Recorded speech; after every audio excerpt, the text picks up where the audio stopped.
میرے دوستو، انسان کو کل عقل بھی مل جائے تو پھر بھی اللہ کی حکمت کا وہ احاطہ نہیں کر سکتا۔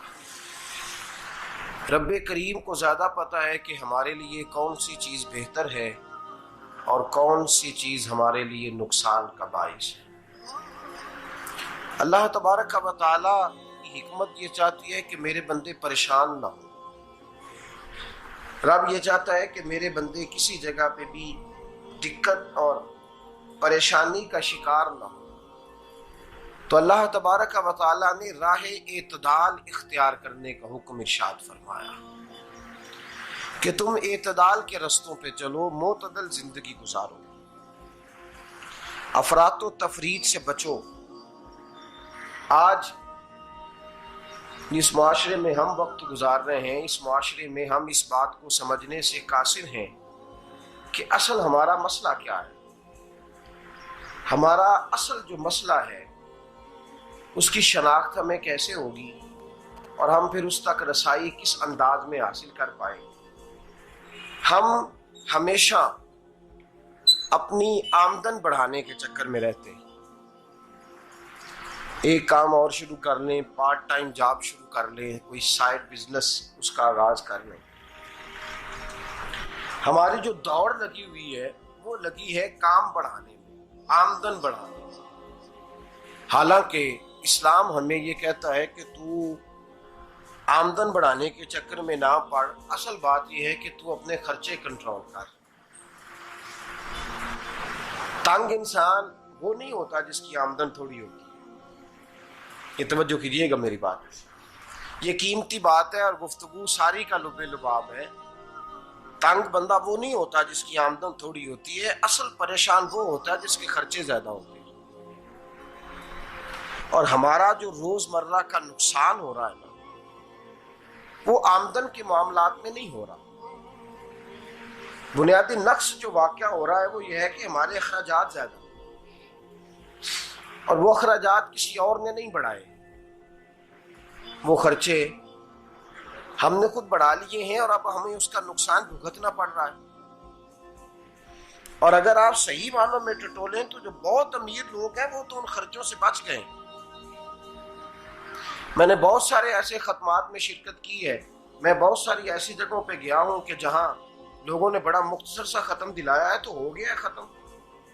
ختم کے معاملے میں کب کسی نے پابندی لگائی ہے کہ اس میں 200 آدمی شریک ہوگا تو تب یہ سال ثواب صحیح ہو سکے گا؟ کون کہتا ہے؟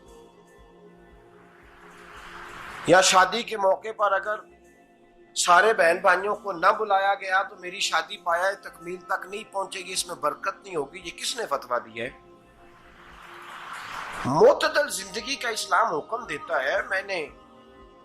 میں پڑھ رہا تھا کہ ایک بہت بڑا صدر ہے، غالباً سوڈان کے صدر کی بات ہو رہی تھی، تو اپنے بیٹے کی بارات لے کے گیا تو 4 لوگ گئے ہیں بارات، اور 15 لوگوں کا اس نے اہتمام کیا اپنے گھر میں کھانا کھانے کا۔ تو کیا شادی ہو گئی کہ رک گئی؟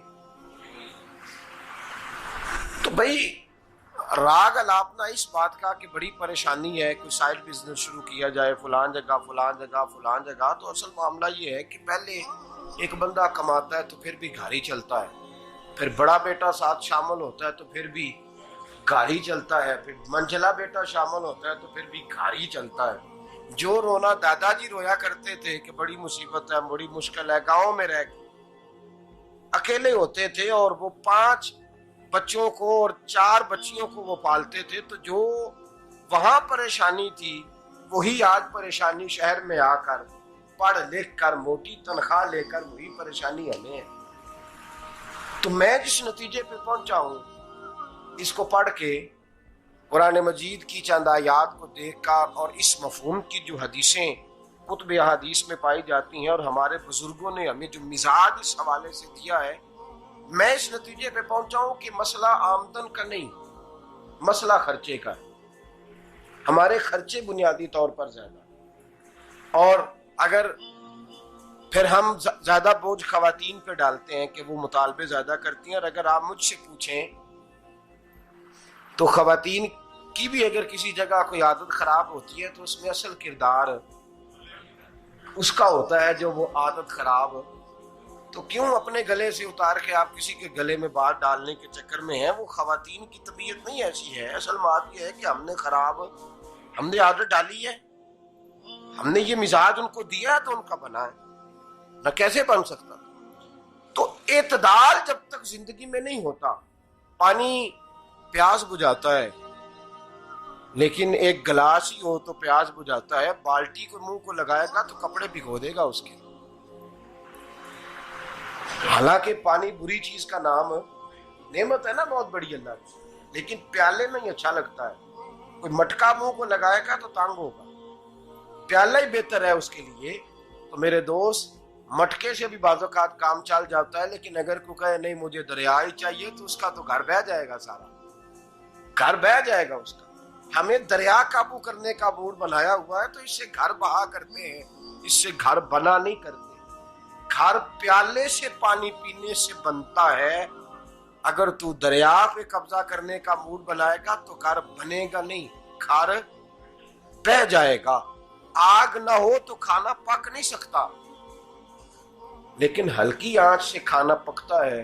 اور اگر آنچ تیز کر دی جائے تو جی قرینے قیاس بات کر رہا ہوں، میں عقل سے ماورا نہیں کر رہا. قرینے قیاس سمجھانے کے لیے مثالیں دے رہا ہوں. ہلکی آنچ پہ کھانا پک جاتا ہے اور آگ تیز ہو تو کھانا جل جاتا ہے.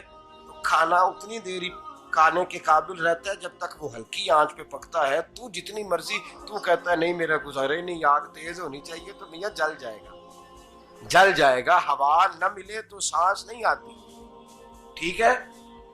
آکسیجن نہ ہو تو سانس ہے، ہوا نہ چلے تو گزارا نہیں ہوتا. لیکن اگر تیز جلے نا،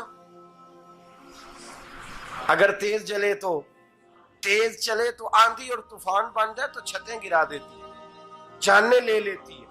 ہم ہیں طوفان کے چکر میں، ہم ہیں دریا کے چکر میں، ہم ہیں بڑے لاؤ کے چکر میں. تو میاں ہلکی آنچ ہی اچھی ہے، یاد رکھ. اور ایک گلاس پانی کا اعتدال سے ملتا رہے تو وہی ملتا رہے، ضرورت کے وقت وہی بہتر ہے. تو پورے دریا پہ قبضہ کرنے کا پروگرام نہ بنا، تانگ ہو جائے گا. اور میرے عزیز یاد رکھ، ہوا سانس لینے کے مطابق ملے تو وہی اچھی ہے، جو سانس بند کرنے پہ آ جائے وہ ہوا اچھی. ہم نے چکر چلا لیا ہے کہ زیادہ پیسہ، راتوں رات پیسہ، لمبا پیسہ، یہ پلاٹ بھی میرا، وہ پلاٹ بھی میرا، گجرانوالا بھی، گجرات بھی، لالا موسیٰ کھاری اور پنڈی تک جہاں میں جاؤں میرے نام کی تختیاں لگی ہوئی ہونی چاہیے. اسلام منع